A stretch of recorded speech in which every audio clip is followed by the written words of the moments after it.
인간 이해를 초월하는 놀라운 사랑이라고 하는 큐티 제목으로 말씀을 같이 나누도록 하겠습니다. 쉽지 않은 일이죠. 다른 남자와 정분이 나서 집을 나간 여인을, 그 아내를 다시 맞아들이라고 하는 하나님의 호세아에 대한 그 이야기를 과연 순종할 수 있을까? 쉽지 않지 않습니까? 자녀를 셋씩이나 낳았는데 쉽지 않아요. 오늘 1절에 보면 이렇게 돼 있어요. 이스라엘 자손이 다른 신을 섬김으로, 바알이죠, 바알을 섬김으로 건포도 과자를 즐길지라도 바알에게 제사할 때 쓰여지는 음식인 것 같습니다. 그 음식을 먹는 것을 즐겨하는 이스라엘 백성들일지라도 여호와가 그들을 사랑한다, 그렇게 말합니다. 우상 숭배하는 이스라엘 백성들임에도 불구하고 그들을 사랑한다. 그 사랑을 나타내 보여주기 위해서 호세아 선지자에게 말하는 겁니다. 너는 또 가서 타인의 사랑을 받아 음녀가 된 그녀를 사랑하라, 그렇게 이야기한단 말이죠. 남편이 됐든 아내가 됐든 나 싫다 하고 다른 사람 더 좋다 해서 집을 나간 그를 내가 먼저 찾아가서 내가 당신 그래도 사랑하니까 나랑 같이 살자, 같이 와라, 그렇게 하라고 지금 호세아에게 이야기를 하고 있는 거예요. 여러분 같으면 되시겠어요? 쉽지 않은 거죠. 인간의 이해를 초월하는 놀라운 사랑이 하나님의 사랑이다라고 하는 거죠. 과연 나는 흠결이 있는 사람을 어떻게 대해야 하겠는가? 큐티 뒤에 보면 적용 질문이 나오는데 첫 번째 적용 질문에 그러한 질문이 있습니다. 흠결이 있는 사람을 나는 어떻게 그 사람을 대해야 할까? 오늘 본문의 이와 같은 상황은 아닐지라도 나와 가까이 있는, 신앙생활 함께 할 수도 있고 내 가정의 자녀일 수도 있고 부모 형제일 수도 있고 내 이웃의 그 누군가일 수도 있는데 상식에 벗어나는, 말도 되지 않는, 누가 봐도 흠이라고 이야기할 수 있는, 격이 떨어지는 그러한 행위와 그러한 말과 그러한 일들을 했을 때 과연 내가 그를 위해서 과연 뭘 할 수 있을까? 어떻게 해야 될 것인가? 세상 사람들은요, 그냥 내가 싫으면 끝나는 것입니다. 굳이 노력할 이유가 없는 것입니다. 꼭 그 사람이 아니어도, 꼭 그 일이 아니어도 그냥 다른 일, 다른 사람 만나고 나 싫어해? 아니, 나를 싫어하지 않아도 저렇게 예의 없이 못되게? 그럼 내가 만나줄 이유가 없는 것입니다. 어찌 보면 그렇지 않습니까?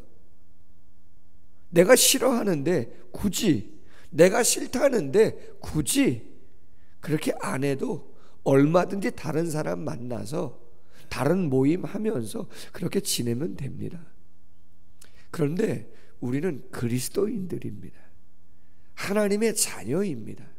하나님의 사랑을, 무조건적인 은혜를 너무 많이 받은 사람입니다. 솔직히 겉으로 드러나는 것을 행하지 않았을 뿐이지. 하나님은 우리의 생각과 마음을 다 감찰하시고 아시는 분 아닙니까? 드러나지 않았을 뿐이지, 행하지 않았을 뿐이지, 마음으로 생각한 거를 드러내서 하나님 앞에, 많은 사람 앞에 내 모습이 정말 어떠한가, 내 마음의 중심의 생각이 어떠한가를 이야기하고 그것이 행동으로 옮겨진 것처럼 드러난다라고 한다면 고멜은 아무것도 아닐 것입니다. 아닙니까? 고멜은 아무것도 아닐 것입니다. 아마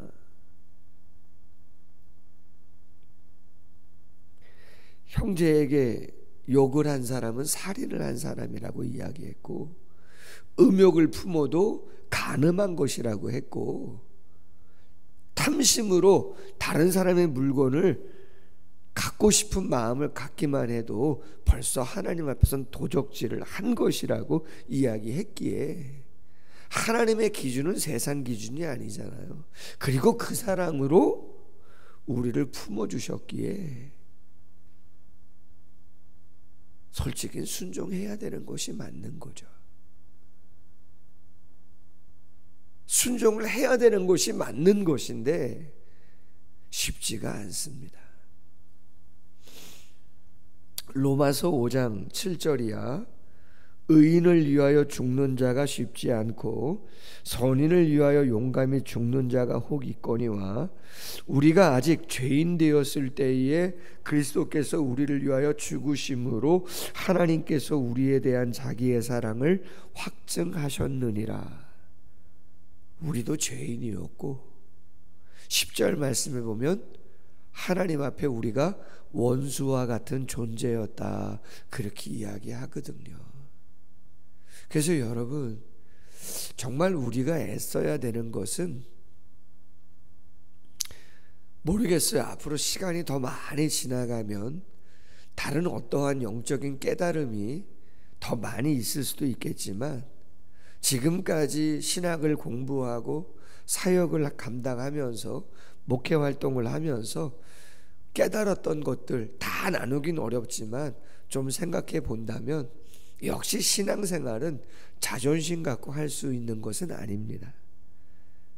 자존심은 다 내려놓아야 사역을 감당할 수 있고 영혼을 품을 수 있는 거지, 내가 그래도 이 정도 사람이고 내가 이 정도 대우는 받아야 되고 라고 하는 생각을 한다면 관계 유지하기 어렵습니다.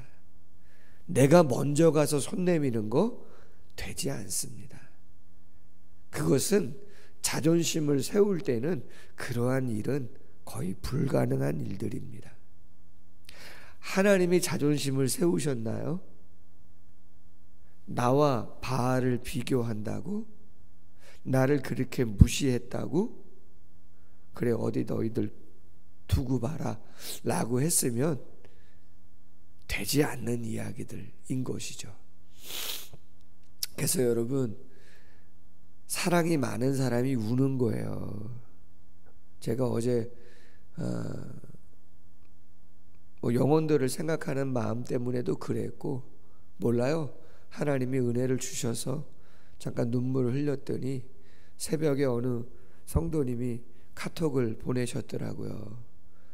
당신 생각하고 그 기도가 당신의 마음에 많이 왔다고 하시면서 당신도 많이 온라인으로 예배 드리는 분들도 꽤 있으시잖아요. 많이 눈물을 흘렸다고 하면서 카톡을 주셨더라고요. 근데 여러분 우리가 가만히 생각해 보자고요. 정말 하나님의 은혜를 생각하는 그 은혜가 아니면 아무것도 할 수 없고, 그러하기에 은혜를 알면 눈물이 나는 거예요. 은혜를 아는 사람이 기도하는 것이고, 은혜를 아는 사람이 참는 것이고, 기다려주는 것이고, 할렐루야, 그렇게 되는 것이에요. 그러나 가끔은 우리도 사람이라 지치죠. 그렇지 않습니까? 뭐 우리가 이 땅의 사람이지 저 하늘나라에 가서 완전한 예수님과 같은 죄가 없는, 고통이 없는 그러한 모습은 아니잖아요. 그래서 우리가 말씀을 나눴잖아요. 이 땅의 마지막은 축제가 아니라 이 땅의 마지막은 갱신이다. 다시 한번 또 다잡고 다시 한번 마음을 새롭게 하고 다시 한번 하나님 앞에서 은혜의 충만함을 갖고자 애쓰는 모습을 가지고 감당하며 가는 것이, 인내하며 가는 것이 이 땅의 삶이지, 이 땅의 삶이 완전한 축제를 경험하는 것은 아니다라고 하는 거죠. 2절에 보면 내가 은 15개와 보리 한 호멜 반으로 나를 위하여 그를 사고라고 되어 있습니다. 학자들에 의하면 은 15개, 보리 한 호멜 반은 은 30세겔 정도로 여종 한 명을 살 수 있는 당시의 몸값 정도였다라고 합니다. 노예를 살 수 있는. 그 말은 무슨 말이에요? 호세의 아내 고멜이 노예 정도의 신분으로 추락한 상황이었다는 거예요. 한 남자가 좋아해서, 자신도 좋아해서 더 좋아질까봐 집을 뛰쳐나간 여인, 내가 집을 뛰쳐나가면, 하나님을 뛰쳐나가면 뭐 이거 해라 저거 해라 뭐 이런 거 쉽지 않아서 내가 주인 돼서 마음껏 한번 살아봐야지, 세상에 부귀영화 괜찮은데 뭐 라고 하고 살아보려고 나아갔지만 결국 그 모습이 노예와 같은 그러한 볼품없는 모습으로 전락하는 그 고멜. 그런데 여러분, 그 고멜을 위해서도 대가가 지불되어야 한다는 거예요. 거저 데리고 올지 못해요. 대가가 지불돼야 된다고요. 한 영혼을, 그 볼품없는, 그럼에도 불구하고 그 영혼을 끌어안고 이끌려면 뭔가 대가가, 시간이 되었든 물질이 되었든 정성이 되었든 무엇이 되었든 대가가 지불돼야 되는 거예요. 거저 안 돼요. 여러분, 우리가 사랑그림 작은 도서관 가을 행사, 도서바자회나 플리마켓, 지역주민 초청 음악회를 통해서 가을에 전도 행사를 하고 있는 건데, 한 영혼을 구원하는 게 어디 그렇게 쉽습니까? 지난주인가? 언제 한번 말씀드렸죠?